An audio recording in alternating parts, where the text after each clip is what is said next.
जय श्री कृष्ण। गुरुर्ब्रह्मा गुरुर्विष्णुः गुरुर्देवो महेश्वरः गुरुः साक्षात् परब्रह्म तस्मै श्रीगुरवे नमः। कृष्णाय वासुदेवाय हरये परमात्मने प्रणतक्लेशनाशाय गोविन्दाय नमो नमः। नमामि सद्गुरुं शान्तं सच्चिदानन्दविग्रहं पूर्णब्रह्मपरानन्दम् ईशमानन्दिवल्लभम्। पार्थाय प्रतिबोधितां भगवतां नारायणेन स्वयं व्यासेन ग्रथितां पुराणमुनिना मध्ये महाभारतम् अद्वैतामृतवर्षिणीं भगवतीम् अष्टादशाध्यायिनीम् अम्ब त्वामनुसन्दधामि भगवत् गीते भवद्वेषिणीम्। नमोऽस्तु ते व्यासविशालबुद्धे पुल्लारविन्दायतपत्रनेत्र येन त्वया भारततैलपूर्णः प्रज्वालितो ज्ञानमयः प्रदीपः प्रपन्नपारिजाताय स्तोत्रवेत्रैकपाणये ज्ञानमुद्राय कृष्णाय गीतामृतदुहे नमः। नारायणं नमस्कृत्य नरं चैव नरोत्तमं देवीं सरस्वतीं व्यासं ततो जयमुदीरये। जय श्री कृष्ण। अथ चतुरधिकद्विशततमोऽध्यायः धुंधु की तपस्या और वर प्राप्ति। कुवलाश्व द्वारा धुंधु का वध और देवताओं का कुवलाश्व को वर देना। हमने देखा कि धुंधु नामक जो राक्षस है वो पृथ्वी में वालू के बीच में से साल में एक बार बाहर निकलता था और पूरा दानव और देव सब लोग उससे घबराते थे। बृहदश्व को उत्तंक मुनि ने कहा था कि वन में मत जाइए, इसका वध करिए करके। तब बृहदश्व मुनि ने कहा था कि मेरा जो बेटा है कुवलाश्व, ये उसको मारेगा। ये कहकर वो तो वन में चले गए। और फिर धुंधु का हमने देखा कि धुंधु जो है वो कुंभ और निकुंभ का पुत्र था, इसलिए वो भी कथा हमने देखी कि भगवान विष्णु ने कुंभ और निकुंभ को कैसे मारा था। ये सारा हमने देखा और यहाँ से अभी आगे देखेंगे। मार्कंडेय जी कहते हैं, महाराज उन्हीं दोनों मधु और कैटभ का पुत्र धुंधु है, जो बड़ा तपस्वी और महान बल पराक्रम से संपन्न है। उसने भारी तपस्या की। वह दीर्घ काल तक एक पैर से खड़ा रहा। उसका शरीर इतना दुर्बल हो गया कि नसनाड़ियों का जाल दिखाई देने लगा। ब्रह्मा जी ने उसके तपस्या से संतुष्ट होकर उसे वर दिया। धुंधु ने भगवान ब्रह्मा से इस प्रकार वर मांगा, भगवान मैं देवता, दानव, यक्ष, सर्प, गंधर्व, राक्षस किसी के भी हाथ से न मारा जाऊं। मैंने आपसे यही वर मांगा है। धुंधु ने यह वर मांगा भगवान से तपस्या करके। तब ब्रह्मा जी ने उससे कहा, ऐसा ही होगा, जाओ। उनके ऐसा कहने पर धुंधु ने मस्तक झुकाकर उनके चरणों का स्पर्श किया और वहां से चला गया। जब धुंधु वर पाकर महान बल और पराक्रम से संपन्न हो गया, तब उसे अपने पिता मधु और कैटभ के वध का स्मरण हो आया और वह शीघ्रता पूर्वक भगवान विष्णु के पास गया। धुंधु अमर्ष में भरा हुआ था। उसने गंधर्व सहित संपूर्ण देवताओं को जीतकर भगवान विष्णु तथा अन्य देवताओं को बार बार महान कष्ट देना प्रारंभ किया। भरत श्रेष्ठ व दुष्टात्मा बालुकामय प्रसिद्ध उज्जालक समुद्र में आकर रहने और उस देश के निवासियों को सताने लगा। वह अपनी पूरी शक्ति लगाकर धरती के भीतर बालू में छिपकर वह उत्तंक के आश्रम में भी उपद्रव करने लगा। मधु और कैटभ का वह भयंकर पराक्रमी पुत्र धुंधु तपोबल का आश्रय ले संपूर्ण लोकों का विनाश करने के लिए वहां मरुप्रदेश में शयन करता था। उत्तंक के आश्रम के पास सांस लेकर वह आग की चिंगारियां फैलाता था। उसी समय राजा कुवलाश्व ने अपनी सेना, सवारी तथा पुत्रों के साथ प्रस्थान किया। उनके साथ विप्रवर उत्तंक भी थे। शत्रुमर्दन महाराज कुवलाश्व अपने 21,000 बलवान पुत्रों को 21,000 पुत्र 21,000 बलवान पुत्रों को साथ लेकर सेना सहित चले थे। तदनंतर उत्तंक के अनुरोध से संपूर्ण जगत का हित करने के लिए सर्वसमर्थ भगवान विष्णु ने अपने तेजोमय स्वरूप से कुवलाश्व में प्रवेश किया। भगवान ने कुवलाश्व में प्रवेश किया। वो ऐसा उन्होंने कहा था उत्तंक से कि जो कोई उस धुंधु को मारेगा उसके शरीर में मैं प्रवेश करूंगा। उन दुर्धर्ष वीर कुवलाश्व के यात्रा करने पर देवलोक में अत्यंत हर्षपूर्ण कोलाहल होने लगा। देवता कहने लगे, ये श्रीमान नरेश अवध्य है। आज धुंध को मारकर ये धुंधुमार नाम धारण करेंगे। देवता लोग चारों ओर से उन पर दिव्य फूलों की वर्षा करने लगे। देवताओं की दुंदुभिया स्वयं बिना किसी प्रेरणा के बज उठी। उन बुद्धिमान राजा कुवलाश्व के यात्रा काल में शीतल वायु चलने लगी। देवराज इंद्र धरती की धूल शांत करने के लिए वर्षा करने लगे। जहाँ महान असुर धुंधु रहता था वही आकाश में देवताओं के विमान आदि दिखाई देने लगे। कुवलाश्व और धुंधु का युद्ध देखने के लिए उत्सुक हो देवताओं और गंधर्वों के साथ महर्षि भी आकर डट गए और वहां की सारी बातों पर दृष्टिपात करने लगे। कुरुनंदन, उस समय भगवान नारायण के तेज से परिपुष्ट हो राजा कुवलाश्व अपने उन पुत्रों के साथ वहां जा पहुंचे और शीघ्र ही चारों ओर से उस बालुकामय समुद्र को खुदवाने लगे। कुवलाश्व के पुत्रों ने 7 दिन तक खुदाई करके करने के बाद उस बालुकामय समुद्र में छिपे हुए महाबली धुंधु को देखा। बालू के भीतर छुपा हुआ उसका शरीर विशाल एवं भयंकर था। वह अपने तेज से सूर्य के समान उद्दीप्त हो रहा था। तदनंतर धुंधु पश्चिम दिशा को घेर कर सो गया। उसकी कांति प्रलयकालीन अग्नि के समान जान पड़ती थी। उस समय राजा कुवलाश्व के पुत्रों ने सब ओर से घेर कर उस पर आक्रमण किया। तीखे बाण, गदा, मुसल, पट्टिश, परिघ, प्रास और चमचमाते हुए तेज धार वाले खड्ग, इन सब के द्वारा चोट खाकर महाबली धुंधु क्रोधित हो गया और उनके चलाए हुए नाना प्रकार के अस्त्र शस्त्रों को वह क्रोधी असुर खा गया।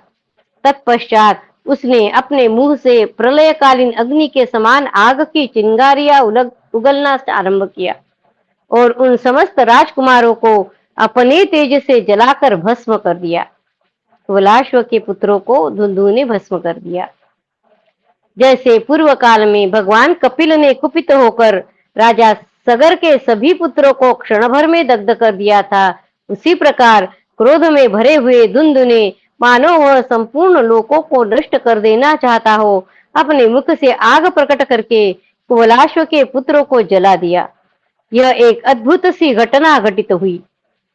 जब सभी राजकुमार धुंधु की क्रोधाग्नि से दग्ध हो गए तब महातेजस्वी राजा कुवलाश्व ने दूसरे कुंभकर्ण के समान जगे हुए उस महाकाय दानव पर आक्रमण किया। कुंभकर्ण के समान यहाँ पे एक स्टार मार्क है। यह मार्कंडेय जी का युधिष्ठिर के प्रति द्वापर के समय कहा हुआ वचन है। उन्होंने त्रेता में हुए कुंभकर्ण की उपमा दी है। ये जो बात चल रही है द्वापर में चल रही है मार्कंडेय जी और युधिष्ठिर की, और उदाहरण दे रहे हैं मार्कंडेय जी वो त्रेता युग के कुंभकर्ण की दे रहे हैं। उस समय धुंधु के शरीर से बहुत सा जल प्रवाहित होने लगा, किंतु राजा कुवलाश्व ने योगी होने के कारण योग बल से उस जलमय तेज को पी लिया और जल प्रकट करके धुंधु की मुखाग्नि को बुझा दिया। तत्पश्चात संपूर्ण लोकों के कल्याण के लिए राजर्षि कुवलाश्व ने ब्रह्मास्त्र का प्रयोग करके उस क्रूर पराक्रमी दैत्य धुंधु को दग्ध कर दिया। इस प्रकार ब्रह्मास्त्र द्वारा शत्रुनाशक देववैरी महान असुर धुंधु को दग्ध करके राजा कुवलाश्व दूसरे इंद्र के भांति शोभा पाने लगे। उस समय महामना राजा कुवलाश्व धुंधु को मारने के लिए धुंधुमार नाम से विख्यात हो गए। उनका सामना करने वाला कोई वीर नहीं रह गया था। तदनंतर महर्षियों सहित संपूर्ण देवता प्रसन्न होकर वहां आए और राजा से वर मांगने का अनुरोध करने लगे।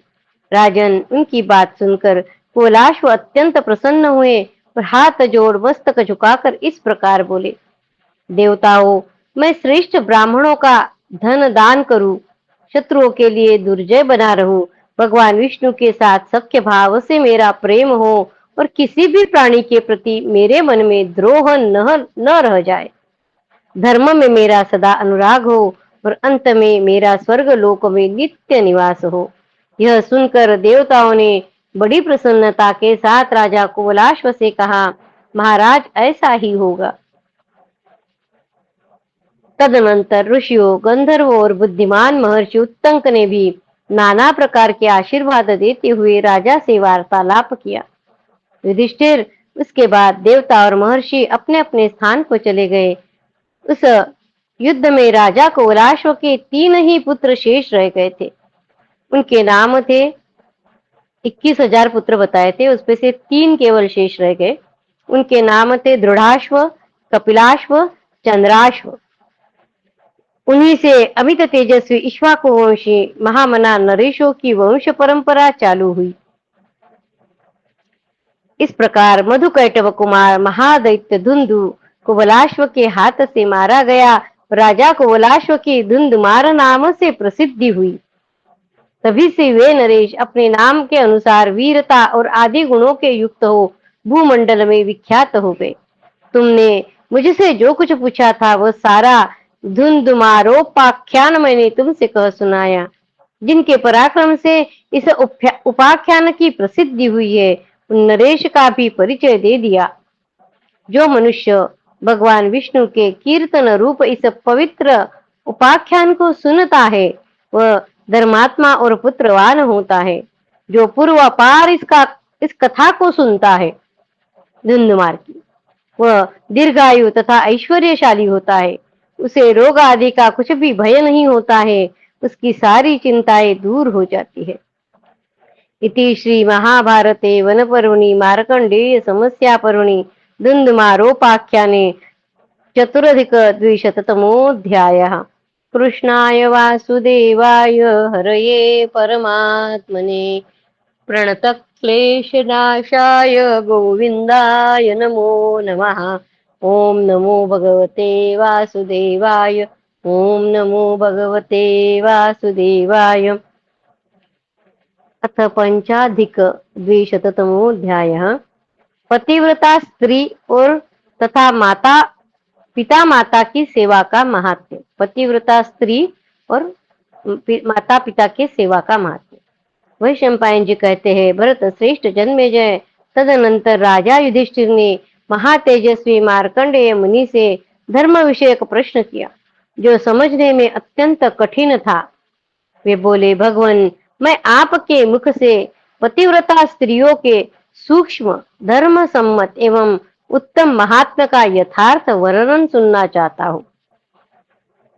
भगवान, इस जगत में सूर्य, चंद्रमा, वायु, पृथ्वी, अग्नि, पिता, माता और गुरु, ये प्रत्यक्ष देवता दिखाई देते। प्रत्यक्ष देखने वाले जो देवता है, जो सूर्य है, चंद्रमा है, वायु, पृथ्वी, अग्नि और माता पिता और गुरु, ये प्रत्यक्ष देवता हमें दिखते हैं। इसके सिवा अन्य जो देवता रूप से स्थापित देव विग्रह है, वे भी प्रत्यक्ष देवताओं की ही कोटि में, जो हमारे विग्रह है भगवान के, वे भी देवताओं की ही कोटि में है। समस्त गुरुजन और पतिव्रता नारियां भी समादर के योग्य है। पतिव्रता स्त्रियां अपने पति की जैसी सेवा शुश्रूषा करती है, वह दूसरे किसी के लिए मुझे अत्यंत कठिन प्रतीत होता है। प्रभु, आप अब हमें पतिव्रता स्त्रियों की महिमा सुनावे। निष्पाप महर्षि, जो अपनी इंद्रियों को संयम में रखती हुई, पतिव्रता स्त्री अपने इंद्रियों को संयम में रखती हुई, मन को वश में करके अपने पति का देवता के समान ही चिंतन करती रहती है, वे नारियां धन्य है। प्रभु, उनका वह त्याग और सेवा भाव मुझे तो अत्यंत कठिन जान पड़ता है। ब्राह्मण पुत्रों द्वारा माता पिता की सेवा तथा स्त्रियों द्वारा की हुई पति की सेवा बहुत कठिन है। पुत्रों द्वारा माता पिता की सेवा तथा स्त्रियों द्वारा की हुई पति की सेवा बहुत कठिन है। स्त्रियों के इस कठोर धर्म से बढ़कर और कोई दुष्कर कार्य मुझे नहीं दिखाई देता है। ब्राह्मण समाज में सदा आदर पाने वाली सदाचारिणी स्त्रियां जो महान कार्य करती है वह अत्यंत कठिन है। जो लोग पिता माता की सेवा करते हैं उनका धर्म भी बहुत कठिन है।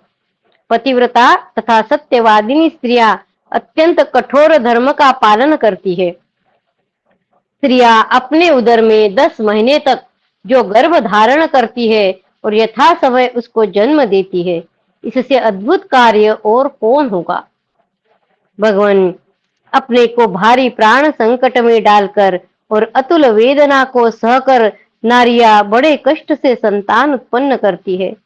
विप्रवर फिर बड़े स्नेह से उनका पालन भी करती है। जो सती साध्वी स्त्रियां क्रूर स्वभाव के पतियों की सेवा में रहकर उनके तिरस्कार का पात्र बनकर भी सदा अपने सती धर्म का पालन करती रहती है, वह तो मुझे और भी अत्यंत कठिन प्रतीत होता है। ब्राह्मण, आप मुझे क्षत्रियों के धर्म और आचार का तत्व भी विस्तार पूर्वक बताइए। विप्रवर, जो क्रूर स्वभाव के मनुष्य है उनके लिए महात्माओं का धर्म अत्यंत दुर्लभ है। जो क्रूर स्वभाव के हैं उनके लिए महात्माओं का धर्म अत्यंत दुर्लभ है। आप उत्तम व्रत के पालक और प्रश्न का समाधान करने वाले विद्वानों में श्रेष्ठ है। मैंने जो प्रश्न आपके सम्मुख उपस्थित किया है उसी का उत्तर मैं आपसे सुनना चाहता हूँ। मार्कंडेय जी बोले, भरत श्रेष्ठ, तुम्हारे इस प्रश्न का विवेचन करना यद्यपि बहुत कठिन है, तो भी मैं अब इसका यथावत समाधान करूंगा। तुम मेरे मुख से सुनो। कुछ लोग माताओं को गौरव की दृष्टि से बड़ी मानते हैं। दूसरे लोग पिता को महत्व देते हैं, परंतु माता जो अपनी संतान को पाल पोस कर बड़ा बनाती है वह उसका कठिन कार्य है। माता पिता तपस्या, देव पूजा, वंदना, तितिक्षा तथा अन्य श्रेष्ठ उपायों द्वारा भी पुत्र को प्राप्त करना चाहते हैं। इसी प्रकार बड़ी कठिनाई से परम दुर्लभ पुत्र को पाकर लोग सदा इस चिंता में डूबे रहते हैं कि न जाने यह किस तरह का होगा। पिता और माता अपने पुत्रों के लिए यश, कीर्ति, ऐश्वर्य, संतान तथा धर्म की शुभ कामना करते हैं। जो उन दोनों की आशा को सफल करता है वही पुत्र धर्मज्ञ है। जो माता पिता के आशाओं को सफल करता है वही पुत्र धर्मज्ञ है। जिसके माता पिता उससे सदा संतुष्ट रहते हैं उसे यह लोक और परलोक में भी अक्षय कीर्ति और शाश्वत धर्म की प्राप्ति होती है। जिसके माता पिता उस पुत्र से सदा संतुष्ट रहते हो, जिस पुत्र से माता पिता संतुष्ट रहते हो वह पुत्र यह लोक और परलोक में भी अक्षय कीर्ति और शाश्वत धर्म की प्राप्ति होती है उसे। नारी के लिए किसी यज्ञ कर्म, श्राद्ध और उपवास की आवश्यकता नहीं है। नारी के लिए किसी यज्ञ कर्म, श्राद्ध और उपवास की आवश्यकता नहीं है। वह जो पति की सेवा करती है उसी के द्वारा स्वर्गलोक पर विजय प्राप्त कर लेती है। नारियों के लिए किसी यज्ञ कर्म, श्राद्ध और उपवास की आवश्यकता नहीं है। वह जो पति की सेवा करती है उसी के द्वारा स्वर्गलोक पर विजय प्राप्त कर लेती है। राजा युधिष्ठिर, इस प्रकरण में पतिव्रताओं के नियत धर्म का वर्णन किया जाएगा, तुम सावधान होकर सुनो। इति श्री महाभारते वन पर्वणि मार्कंडेय समस्या पर्वणि पतिव्रतोपाख्याने पंचाधिकद्विशततमोऽध्यायः। कृष्णाय वासुदेवाय हरये परमात्मने प्रणतक्लेशनाशाय गोविन्दाय नमो नमः। ओम नमो भगवते वासुदेवाय। ओम नमो भगवते वासुदेवाय। अथ षडधिक द्विशततमोऽध्यायः। कौशिक ब्राह्मण और पतिव्रता के उपाख्यान के अंतर्गत ब्राह्मणों के धर्म का वर्णन। मार्कंडेय जी कहते हैं, भरत नंदन, कौशिक नाम से प्रसिद्ध एक ब्राह्मण था जो वेद का अध्ययन करने वाला, तपस्या का धनी और धर्मात्मा था। वह तपस्वी ब्राह्मण संपूर्ण द्विजातियों में श्रेष्ठ समझा जाता था। द्विज श्रेष्ठ कौशिक ने संपूर्ण अंगों सहित वेदों और उपनिषदों का भी अध्ययन किया था। एक दिन की बात है, वह किसी वृक्ष के नीचे बैठकर वेद पाठ कर रहा था। उस समय उस वृक्ष के ऊपर एक बगुली छिपी बैठी थी। उसने ब्राह्मण देवता के ऊपर बिट कर दिया। यह देख ब्राह्मण क्रोधित हो गया और उस पक्षी की ओर दृष्टि डालकर उसका अनिष्ट चिंतन करने लगा। जो पेड़ के नीचे जो ब्राह्मण बैठा था, वो उस जो बगुली थी जिसने उसके ऊपर बिट कर दिया, उसके ऊपर क्रोधित हो गया ब्राह्मण और उसकी ओर दृष्टि डालकर उसका भी अनिष्ट चिंतन करने लगा। उसने अत्यंत कुपित होकर उस बगुली को देखा, उसका अनिष्ट चिंतन किया था, तो इसलिए वह पृथ्वी पर गिर पड़ी। उस बगुली को अचेत एवं निष्प्राण होकर पड़ी देख ब्राह्मण का हृदय दया से द्रवित हो उठा। उसे अपने इस कुकृत्य पर बड़ा पश्चाताप हुआ। वह इस प्रकार शोक प्रकट करता हुआ बोला, अहो, आज क्रोध और आसक्ति के वशीभूत होकर मैंने यह अनुचित कार्य कर डाला। मार्कंडेय जी कहते हैं, भरत श्रेष्ठ, इस प्रकार बार बार पश्चाता कर वह विद्वान ब्राह्मण गांव में भिक्षा के लिए गया। उस गांव में जो लोग शुद्ध और पवित्र आचरण वाले थे, उन्हीं के घर पर भिक्षा मांगता हुआ वह एक ऐसे घर पर जा पहुंचा जहां पहले भी कभी भिक्षा प्राप्त कर चुका था। दरवाजे पर पहुंचकर ब्राह्मण बोला, भिक्षा दे। भीतर से किसी स्त्री ने उत्तर दिया, ठहरो, अभी लाती हूँ। राजन, वह घर की मालकिन थी जो झूठे बर्तन मांज रही थी।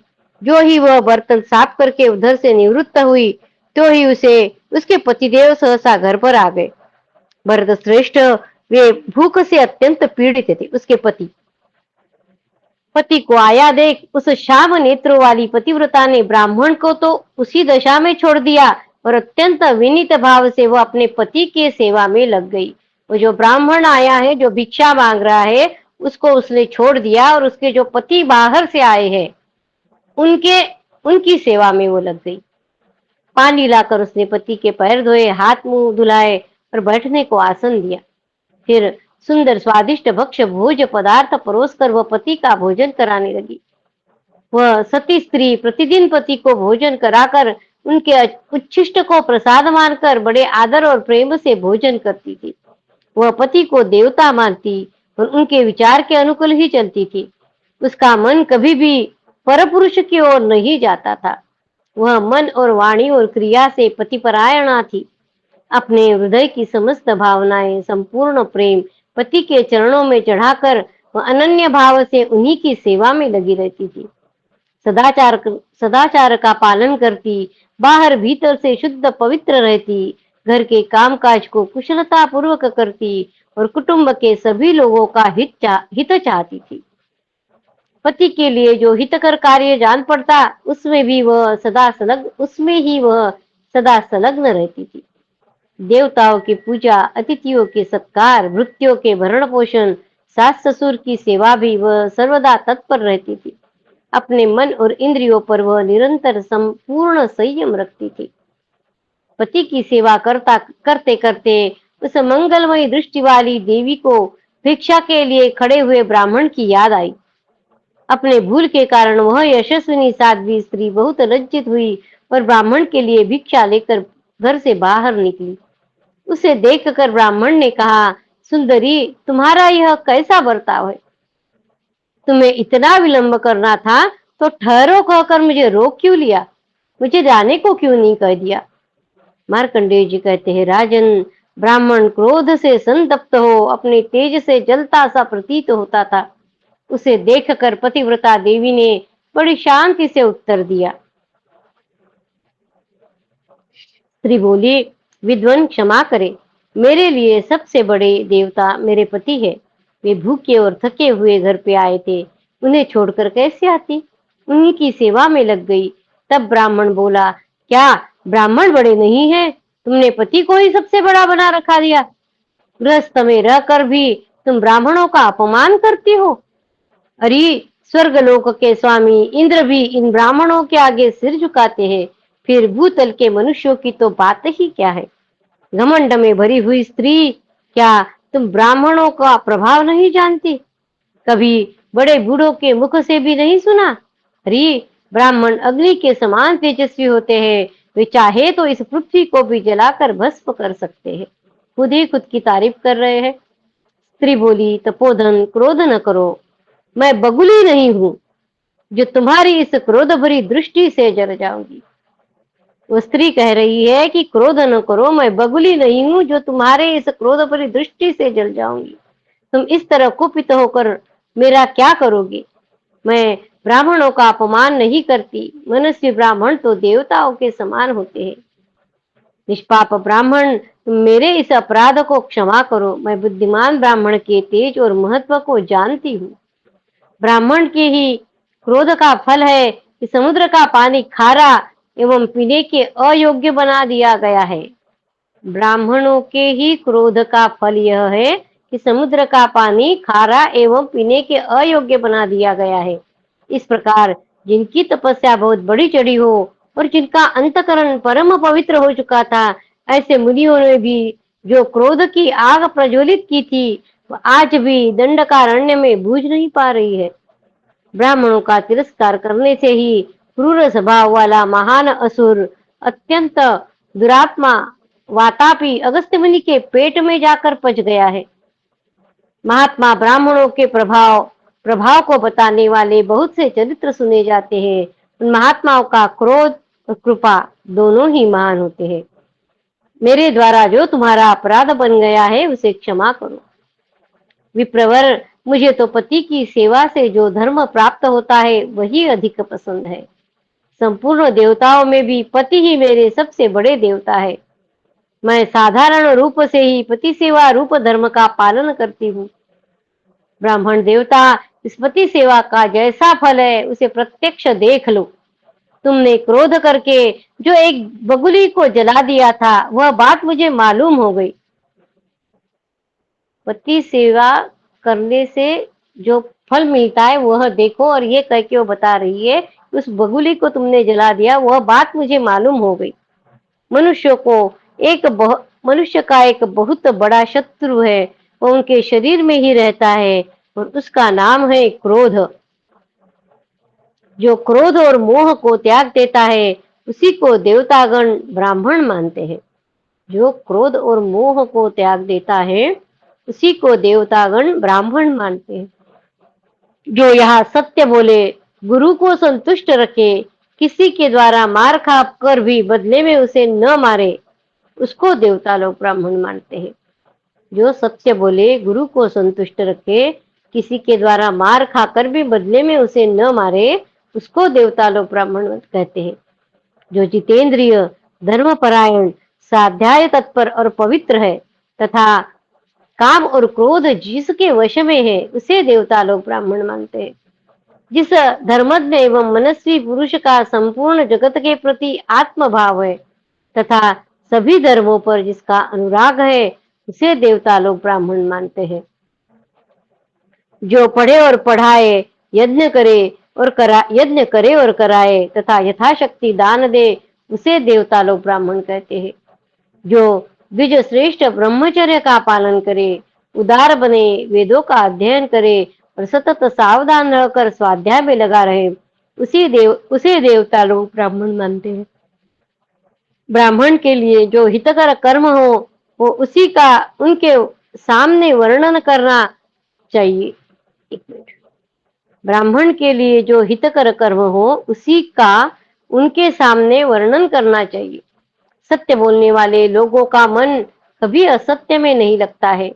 विजयश्रेष्ठ, स्वाध्याय, मनोनिग्रह, सरलता और इंद्रिय निग्रह, ये ब्राह्मण के लिए सनातन धर्म है।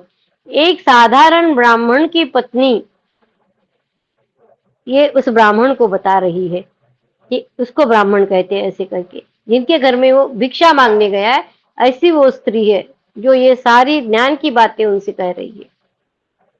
धर्मज्ञ पुरुष सत्य और सरलता को सर्वोत्तम धर्म बताते हैं। सनातन धर्म के स्वरूप को जानना तो अत्यंत कठिन है, परंतु वह सत्य में प्रतिष्ठित है।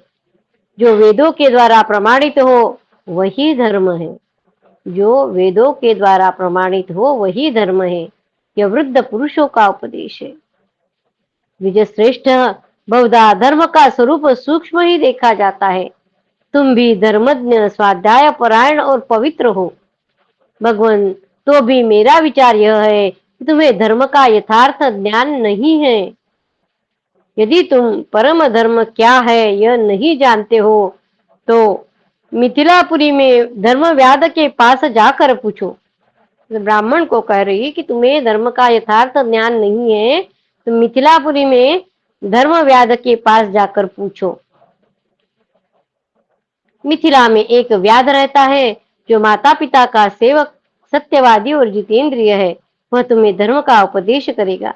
तुम अपने रुचि के अनुसार वही जाओ, तुम्हारा मंगल हो। अनिंदनीय ब्राह्मण, यदि मेरे मुख से कोई अनुचित बात निकल गई हो तो उन सब के लिए मैं क्षमा करे, क्योंकि जो धर्मज्ञ पुरुष है उन सब की दृष्टि में स्त्रियां अदंडनीय है। ब्राह्मण बोला, शुभे, तुम्हारा भला हो, मैं तुम पर बहुत प्रसन्न हूँ। मेरा सारा क्रोध दूर हो गया है। तुमने जो उलाहना दिया है वह अनुचित वचन नहीं, मेरे लिए परम कल्याणकारी है। शोभने, तुम्हारा कल्याण हो। अब मैं जाऊंगा और अपना कार्य साधन करूंगा। कल्याणी, तुम धन्य हो जिसका सदाचार इतनी उच्च कोटि का है। मार्कंडेय जी कहते हैं, युधिष्ठिर उस साध्वी स्त्री से विदा लेकर वह द्विज द्विज श्रेष्ठ कौशिक अपने आत्मा की निंदा करता हुआ अपने घर को लौट गया। इति श्री महाभारते वन पर्वणि मार्कंडेय समस्या पर्वणि पतिव्रतोपाख्याने षडधिकद्विशततमोऽध्यायः। कृष्णाय वासुदेवाय हरये परमात्मने प्रणतक्लेशनाशाय गोविन्दाय नमो नमः। ॐ नमो भगवते वासुदेवाय। ॐ नमो भगवते वासुदेवाय। अथ सप्ताधिकद्विशततमोऽध्यायः। कौशिक का धर्मव्याध के पास जाना। धर्मव्याध के द्वारा पतिव्रता से प्रेषित जान लेने पर कौशिक को आश्चर्य होना। धर्मव्याध के द्वारा वर्ण धर्म का वर्णन। जनक राज्य की प्रशंसा और शिष्टाचार का वर्णन। मार्कंडेय जी कहते हैं, युधिष्ठिर उस पतिव्रता देवी की कही हुई सारी बातों पर विचार करके कौशिक ब्राह्मण को बड़ा आश्चर्य हुआ। वह अपने आप को धिक्कारता हुआ अपराधी सी जान पड़ने लगा। फिर उसने धर्म की सूक्ष्म गति पर विचार करके वह मन ही मन बोला, मुझे उस सती के कथन पर श्रद्धा और विश्वास करना चाहिए, अतः मैं अवश्य मिथिला जाऊंगा। कहते हैं, वहां एक पुण्यात्मा धर्मज्ञ व्याध निवास करता है। मैं उस तपोधन व्याध के धर्म की बात पूछने के लिए आज ही उसके पास जाऊंगा। मन ही मन ऐसा निश्चय करके वह कौतूहलवश मिथिलापुरी की ओर चल दिया। पतिव्रता स्त्री बगुली पक्षी वाली घटना स्वयं जान गई थी। पतिव्रता स्त्री बगुली पक्षी वाली घटना स्वयं जान गई थी और उसने धर्मानुकूल शुभ वचनों द्वारा उपदेश दिया था। इन कारणों से उसकी बातों पर कौशिक ब्राह्मण की बड़ी श्रद्धा हो गई थी। वह अनेक जंगलों, गांवों तथा नगरों को पार करता हुआ राजा जनक के द्वारा सुरक्षित, धर्म की मर्यादा से व्याप्त तथा यज्ञ संबंधी उत्सवों से सुशोभित सुंदर मिथिलापुरी में जा पहुंचा। बहुत से गोपुर, अट्टालिकाएं, महल, चहारदीवारियां उस नगर की शोभा बढ़ा रही थी। वह रमणीय पुरी बहुत से विमानों से युक्त थी तथा बहुत से दुकानें उस पुरी का सौंदर्य बढ़ाते थे। सुंदर ढंग से बनाई हुई बड़ी बड़ी सड़कें शोभा पा रही थी। बहुसंख्यक घोड़े, रथ, हाथी और सैनिकों से संयुक्त मिथिलापुरी रुष्ट पुष्ट मनुष्यों से भरी हुई थी। वहां नित्य नाना प्रकार के उत्सव होते रहते थे और अनेक प्रकार की घटनाएं घटित होती थी। ब्राह्मण ने उस पुरी में प्रवेश करके सब और घूम घाम कर उसे अच्छी तरह देखा। वहां उसने लोगों से धर्मव्याध का पता पूछा और ब्राह्मणों ने उसे उसका स्थान बता दिया। कौशिक ने वहां जाकर देखा कि तपस्वी धर्मव्याध कसाई खाने में बैठकर सुअर, भैंसे आदि पशुओं का मांस बेच रहा है। वहां ग्राहकों की बड़ी भीड़ लगी हुई थी, इसलिए कौशिक एकांत में जाकर खड़ा हो गया। ब्राह्मण को आया हुआ जानकर व्याध सहसा शीघ्रतापूर्वक उठ खड़ा हुआ और उस स्थान पर आ गया जहां ब्राह्मण एकांत स्थान में खड़ा था। व्याध बोला, भगवान, मैं आपके चरणों में प्रणाम करता हूँ। विजय श्रेष्ठ, आपका स्वागत है। मैं ही वह व्याध हूँ, मैं ही वह व्याध हूँ जिसकी खोज में आपने यहाँ तक आने का कष्ट किया है। आपका भला हो, आज्ञा दीजिए, मैं क्या सेवा करूं। उस पतिव्रता देवी ने जो आपसे यह कहकर भेजा कि तुम मिथिलापुरी को जाओ, वह सब मैं जानता हूँ। आप जिस उद्देश्य से यहाँ पधारे हैं वह भी मुझे मालूम है। व्याध की बात सुनकर ब्राह्मण को बड़ा विस्मय हुआ। वह मन ही मन सोचने लगा कि यह दूसरा आश्चर्य दृष्टिगोचर हुआ है। इसके बाद व्याध ने कहा, भगवान, यह स्थान आपके ठहरने योग्य नहीं है। आपकी रुचि हो तो हम दोनों हमारे घर पर चले। मार्कंडेय जी कहते हैं, युधिष्ठिर, उस यह सुनकर ब्राह्मण को बड़ा आश्चर्य हुआ। उसने व्याध से कहा, बहुत अच्छा, ऐसा ही करो। तो वह व्याध ब्राह्मण को आगे करके घर की ओर चला। व्याध का घर बहुत सुंदर था। वहां पहुंचकर उस व्याध ने ब्राह्मण को बैठने के लिए आसन दिया। अर्घ्य देकर सर्वश्रेष्ठ ब्राह्मण किया, आदर सहित पूजा की। सुख पूर्वक बैठ जाने पर ब्राह्मण ने व्याध से कहा, तात, यह मांस बेचने का काम निश्चय ही तुम्हारे योग्य नहीं है। मुझे तो इस घोर कर्म से बहुत संताप हो रहा है। व्याध बोला, ब्राह्मण, यह काम मेरे बाप दादाओं के समय से होता चला आ रहा है। मेरे कुल के लिए तो उचित ही है वही धंधा मेरे कुल के लिए जो उचित है वही धंधा मैंने भी अपनाया है। मैं अपने धर्म का ही पालन कर रहा हूँ, अतः आप मुझे पर क्रोध न करें।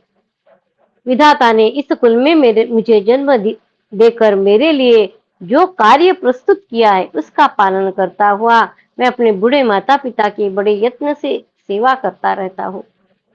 सत्य बोलता हूँ, किसी की निंदा नहीं करता, अपने शक्ति के अनुसार दान भी करता हूँ। देवताओं, अतिथियों और भरण पोषण के योग्य कुटुंबी जनों तथा सेवकों को भोजन देकर जो बचता है उससे शरीर का निर्वाह करता हूँ।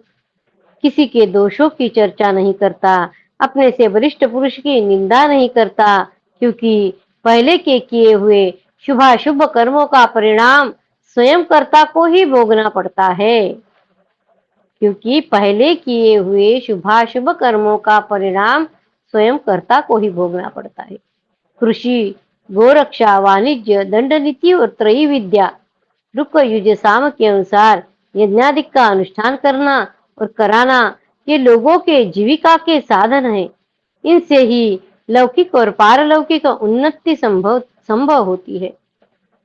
शूद्र का कर्तव्य है सेवा कर्म, वैश्य का कार्य है खेती और युद्ध करना क्षत्रिय का कर्म माना गया है। ब्रह्मचर्य, तपस्या, मंत्र जप, वेदाध्ययन तथा सत्य भाषण ये सदा ब्राह्मण के पालन करने योग्य धर्म है। राजा अपने अपने वर्ण श्रमोचित कर्म में लगी हुई प्रजा का धर्म पूर्वक शासन करता है, और जो कोई अपने कर्मों से गिरकर विपरीत दिशा में जा रहे हो, सब लोग अपने अपने कर्म में है, पर कोई अगर उससे गिरकर विपरीत दिशा में जा रहे हो तो वो राजा जो है वो पुनः अपने कर्तव्य के पालन में उनको लगाता है। इसलिए राजाओं से सदा डरते रहना चाहिए, क्योंकि वे प्रजा के स्वामी हैं। जो लोग धर्म के विपरीत कार्य करते हैं उन्हें राजा दंड द्वारा उसी प्रकार प्राप से रोकते हैं। दंड देकर उन्हें पाप कर्म करने से रोकते हैं, जैसे बाणों द्वारा वे हिंसक पशुओं को हिंसा से रोकते हैं। ब्रह्मर्षि, यह राजा जनक का नगर है, या कोई भी ऐसा नहीं है जो वर्ण धर्म के विरुद्ध आचरण करे। युज श्रेष्ठ, ये चारों वर्णों के लोग अपना अपना कर्म करते हैं। ये राजा जनक दुराचारी को वह अपना पुत्र ही क्यों न हो दंडनीय मानकर दंड देते हैं तथा किसी भी धर्मात्मा को कष्ट नहीं पहुंचने देते हैं। विप्रवर, राजा जनक ने सब और गुप्तचर लगा रखे हैं, अतः उनके द्वारा वे धर्मानुसार सब पर दृष्टि रखते हैं। संपत्ति का उपार्जन, राज्य की रक्षा तथा अपराधियों को दंड देना ये क्षत्रियों के कर्तव्य है। राजा लोग अपने धर्म का पालन करते हुए ही प्रचुर संपत्ति पाने की इच्छा रखते हैं, और राजा सभी वर्णों का रक्षक होता है। ब्राह्मण, मैं स्वयं किसी जीव की हिंसा नहीं करता। वो जो व्याध है वो बता रहा है कि मैं किसी जीव की हिंसा नहीं करता, सदा दूसरों के मारे हुए सुअर और भैंस का मांस बेचता हूँ। मैं खुद उन प्राणियों को मारकर फिर उसका मांस नहीं बेचता हूँ, दूसरे ने मारे हुए जो मांस रहता है वो मैं बेचता हूँ, ऐसे वो व्याध कह रहा है। मैं स्वयं मांस कभी नहीं खाता हूँ, मैं मांस बेचता हूँ पर मैं स्वयं मांस नहीं खाता हूँ, कह रहा है। ऋतुकाल प्राप्त होने पर ही पत्नी समागम करता हूँ, द्विज प्रवर मैं दिन में सदा ही उपवास और रात में भोजन करता हूँ। शील से रहित पुरुष भी कभी शीलवान हो जाता है, प्राणियों की हिंसा में अनुरक्त मनुष्य भी फिर धर्मात्मा हो जाता है। राजाओं के व्यभिचार से, दोष से धर्म अत्यंत संकीर्ण हो जाता है और अधर्म बढ़ जाता है। इसमें प्रजा में स्वर्ण संकरता आ जाती है। उस दशा में भयंकर आकृति वाले, बौने, कुबड़े, मोटे मस्तक वाले, नपुंसक, अंधे, बहरे और अधिक ऊंचे नेत्र वाले मनुष्य उत्पन्न होते। अधर्म जब पड़ता है, राजाओं के अधर्म परायण होने से प्रजा की अवनति होती है। हमारे ये राजा जनक समस्त प्रजाओं को धर्मपूर्ण दृष्टि से देखते हैं।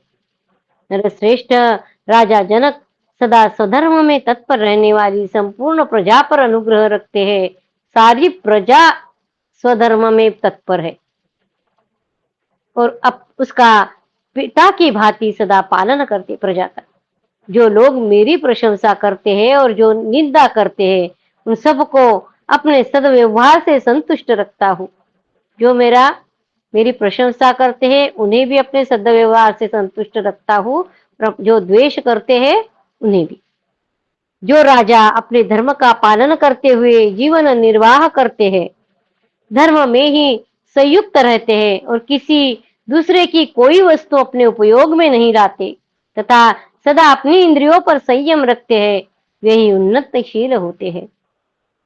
अपने शक्ति के अनुसार सदा दूसरों को अन्न देना, दूसरों के अपराध तथा शीत उष्ण आदि द्वंद्वों को सहन करना, सदा धर्म में दृढ़ता पूर्वक लगे रहना तथा संपूर्ण प्राणियों में सभी पूजनीय पुरुषों का यथायोग्य पूजन करना, ये मनुष्यों के सद्गुण पुरुष में स्वार्थ त्याग के बिना नहीं रह पाते हैं। झूठ बोलना छोड़ दे, बिना कहे ही दूसरों का प्रिय करे, काम, क्रोध तथा द्वेष से भी कभी धर्म का परित्याग न करे। प्रिय वस्तु की प्राप्ति होने पर हर्ष से फूल न उठे, अपने मन के विपरीत कोई बात हो जाए तो दुख न माने, चिंतित न हो, अर्थ संकट आ जाए तो भी मोह के वशीभूत न हो, घबराए नहीं और किसी भी अवस्था में अपना धर्म न छोड़े। यदि भूल से कभी कोई निंदित कर्म बन जाए तो फिर दोबारा वैसा काम न करे। यदि भूल से कोई निंदित कर्म बन जाए तो दोबारा वैसा काम न करे। अपने मन और बुद्धि से विचार करने पर जो कल्याणकारी प्रतीत होता है उसी कार्य में अपने को लगावे। यदि कोई अपने साथ बुरा बर्ताव करे तो स्वयं भी बदले में उसके साथ बुराई न करे, सबके साथ सद्व्यवहार ही करे। जो पापी दूसरों का अहित करना चाहता है वह स्वयं ही नष्ट हो जाता है। यह दूसरों का अहित करना तो दुराचारी की भांति दुर्व्यसनों से आसक्त हुए पापी पुरुषों का कार्य है। धर्म कोई चीज नहीं है ऐसा मानकर जो शुद्ध आचार विचार वाले श्रेष्ठ पुरुषों की हंसी उड़ाते हैं, जो मानते हैं उनकी हंसी उड़ाते हैं, वे धर्म पर अश्रद्धा रखने वाले मनुष्य निश्चय ही नष्ट हो जाते हैं। पापी मनुष्य लोहार की बड़ी रोकनी के समान सदा ऊपर से फुले दिखाई देते हैं परंतु वास्तव में सारहीन होते हैं। उत्तम पुरुष सर्वत्र विनयशील ही होता है। अहंकारी मूढ़ मनुष्यों की सोची हुई प्रत्येक बात निस्सार होती है। जैसे सूर्य दिन के रूप को प्रकट कर देता है, उसी प्रकार मूर्खों की अंतरात्मा ही उनके यथार्थ स्वरूप का दर्शन करा देती है। मूर्ख मनुष्य केवल अपनी प्रशंसा के बल से जगत में प्रतिष्ठा नहीं पाता है। अपनी प्रशंसा के बल से जगत में प्रतिष्ठा नहीं पाता है। विद्वान पुरुष कांतिहीन हो तो भी संसार में उसकी ख्याति बढ़ जाती है, किसी दूसरे की निंदा न करे, अपनी मान प्रतिष्ठा की प्रशंसा न करे। कोई भी गुणवान पुरुष पुरुष पर निंदा और आत्म प्रशंसा का त्याग किए बिना इस भूमंडल में सम्मानित हुआ हो, यह नहीं देखा जाता है। जो मनुष्य पाप कर्म बन जाने पर सच्चे हृदय से पश्चाताप करता है, वह उस पाप से छूट जाता है। जो मनुष्य पाप कर्म बन जाने पर सच्चे हृदय से पश्चाताप करता है, वह उस पाप से छूट जाता है तथा फिर कभी ऐसा कर्म नहीं करूंगा, ऐसा दृढ़ निश्चय कर लेने पर वह भविष्य में होने वाले दूसरे पाप से भी बच जाता है। विप्रवर शास्त्र विहित जप, तप, यज्ञ, दान आदि किसी भी कर्म का निष्काम भाव से आचरण करने पर पाप से छुटकारा मिल जाता है। जप, तप, यज्ञ, दान किसी भी कर्म का निष्काम भाव से, कामना न रखते हुए अगर आचरण करे तो पाप से छुटकारा मिल सकता है। ब्राह्मण धर्म के विषय में ऐसी श्रुति देखी जाती है। पहले का धर्मशील पुरुष भी यदि अनजाने में यह कोई पाप कर बैठे तो वह पीछे निष्काम पुण्य कर्म द्वारा उस पाप को नष्ट कर देता है। मनुष्य का धर्म ही यहाँ प्रमादवश किए हुए उसके पापों को दूर कर देता है। मनुष्य का धर्म ही प्रमादवश किए हुए उसके पापों को दूर कर देता है। जो मनुष्य पाप करके भी यह मानता है कि मैं पापी नहीं हूं, वह भूल करता है, क्योंकि देवता उसे उसके पाप को देखते रहते हैं तथा उसके भीतर बैठा हुआ परमात्मा भी देखता है। श्रद्धालु मनुष्य दूसरों के दोष देखना छोड़कर सदा सबके हित की इच्छा करे। जो पापी अपने दोषों की ओर से आंखें बंद करके सदा दूसरे श्रेष्ठ पुरुषों के दोषों के ही कपड़े के छिद्रों के भांति अधिकाधिक प्रकट करता और बढ़ता है, मृत्यु के पश्चात नष्ट हो जाता है। परलोक में उसे कोई सुख नहीं मिलता है।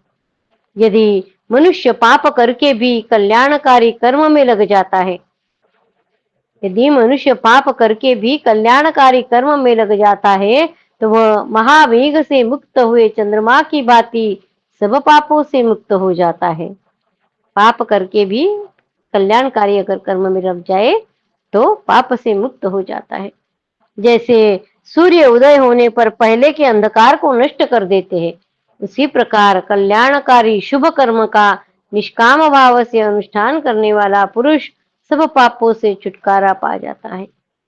विप्रवर, लोभ को ही पाप का घर समझो। जिन्होंने अधिकतर शास्त्रों का श्रवण नहीं किया है, वे लोभी मनुष्य ही पाप करने का विचार रखते हैं। तिनके से ढके हुए कुएं की भांति धर्म की आड़ में कितने ही अधर्म चल रहे हैं।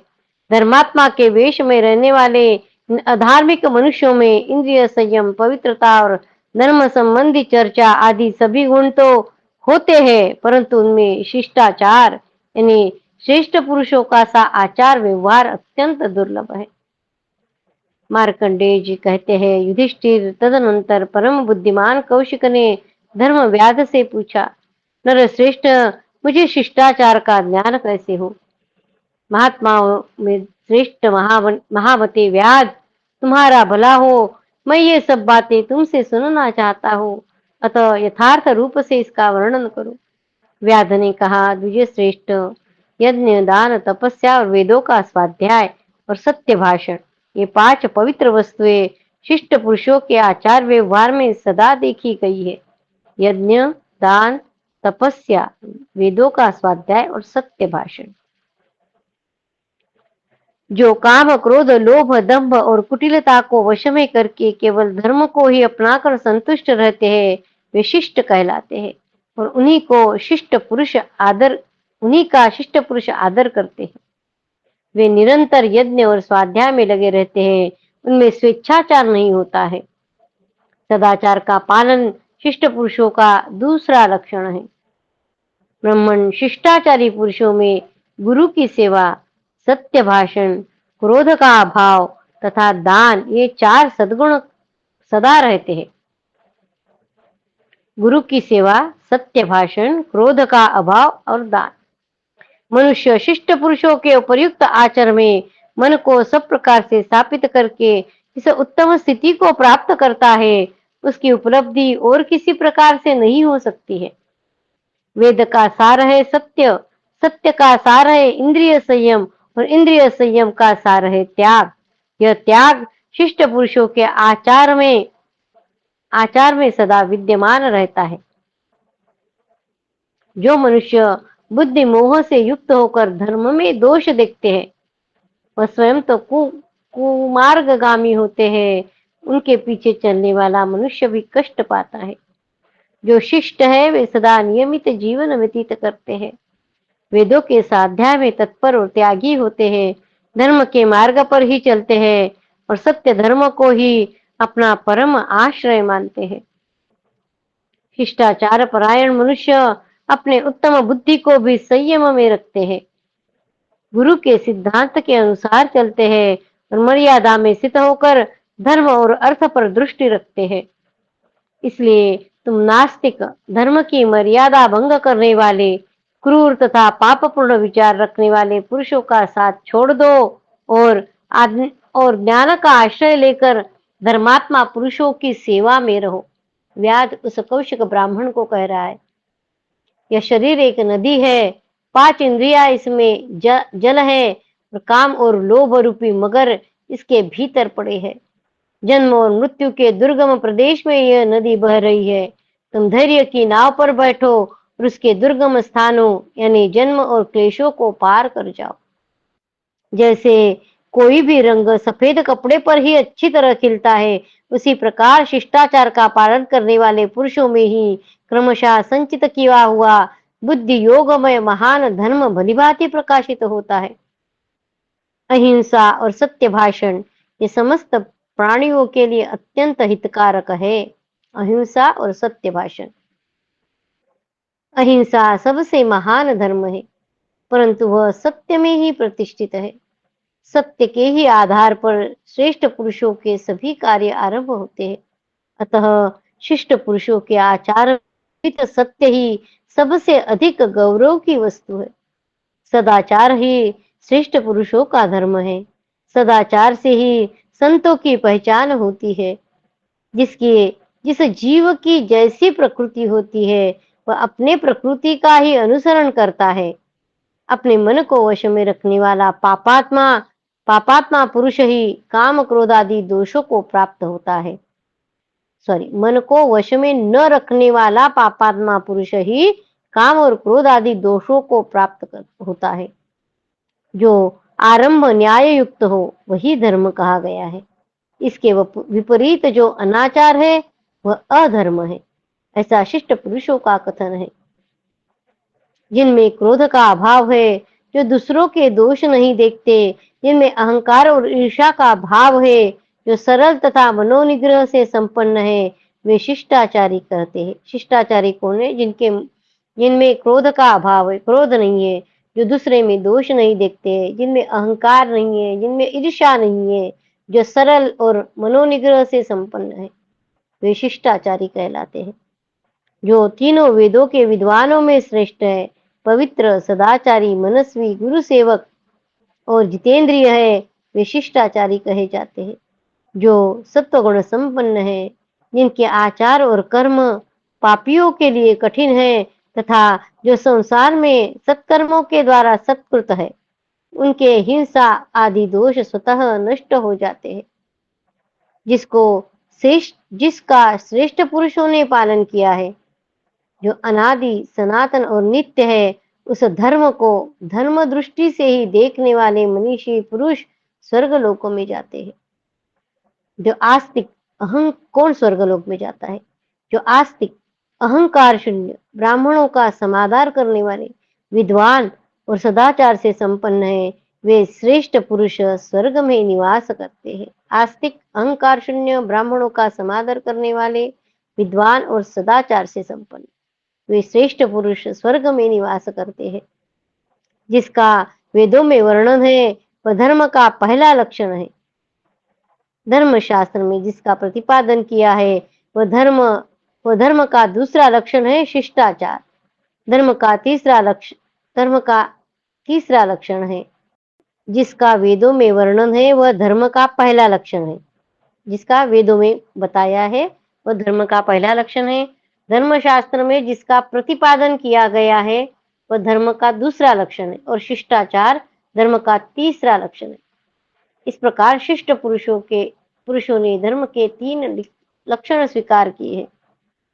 सब विद्याओं का अध्ययन, सब तीर्थों में स्नान, क्षमा, सत्य, सरलता और शौच यानी पवित्रता, ये श्रेष्ठ पुरुषों के आचारों को लक्षित कराने वाले हैं। जो समस्त प्राणियों पर दया करते हैं, सदा अहिंसा धर्म के पालन में तत्पर रहते हैं और किसी से कटु वचन नहीं बोलते, ऐसे संत सदा समस्त द्विजों के प्रिय होते हैं। जो शुभ और अशुभ कर्मों के फल संचय से संबंध रखने वाले परिणाम को जानते हैं, वे शिष्ट कहे गए हैं और शिष्ट पुरुषों में उनका समादर होता है। जो न्यायपरायण, सद्गुण संपन्न और सब लोगों का हित चाहने वाले, हिंसा रहित और सन्मार्ग पे चलने वाले हैं, वे श्रेष्ठ पुरुष स्वर्ग लोक पर विजय प्राप्त पाते हैं। जो सबको दान देने वाले, अपने कुटुंबी जनों में प्रत्येक वस्तु को समान रूप से बांटकर उसका उपयोग करने वाले, दीन जनों पर कृपा भाव बनाने रखने वाले, शास्त्र ज्ञान के धनी, सबके लिए समादरणीय, तपस्वी और समस्त प्राणियों के प्रति दयालु है, वे श्रेष्ठ पुरुषों द्वारा सम्मानित शिष्ट कहे गए हैं। जो दान से अविशिष्ट वस्तु का उपयोग करने वाले हैं, वे श्रेष्ठ पुरुष इस लोक में संपत्ति और परलोक में सुखमय लोक प्राप्त करते हैं। शिष्ट पुरुषों के पास जब उत्तम पुरुष कुछ मांगने के लिए पधारते हैं, उस समय वे अपनी स्त्री तथा कुटुंबी जनों को कष्ट देकर भी सभी मनोयोग पूर्वक अपनी शक्ति से अधिक दान देते हैं। न्यायपूर्वक लोक यात्रा का निर्वाह कैसे हो, धर्म की रक्षा और आत्मा का कल्याण किस प्रकार हो, इन्हीं बातों की ओर दृष्टि रहती है। ऐसा बर्ताव करने वाले संत पुरुष अनंत काल तक उन्नति की ओर अग्रसर होते रहते हैं। जो अहिंसा, सत्य भाषण, कोमलता, सरलता, अद्रोह, अहंकार का त्याग, लज्जा, क्षमा, शम, दम, इन गुणों से युक्त, बुद्धिमान, धैर्यवान, समस्त प्राणियों पर अनुग्रह करने वाले तथा राग द्वेष से रहित है, वे संत संपूर्ण लोक के लिए प्रमाणभूत है। श्रेष्ठ पुरुष 3 ही पद बताते हैं, किसी से द्रोह न करे, दान करे और सदा सत्य ही बोले। द्रोह न करे, दान करे और सत्य बोले, यह श्रेष्ठ पुरुषों का सर्वोत्तम व्रत है।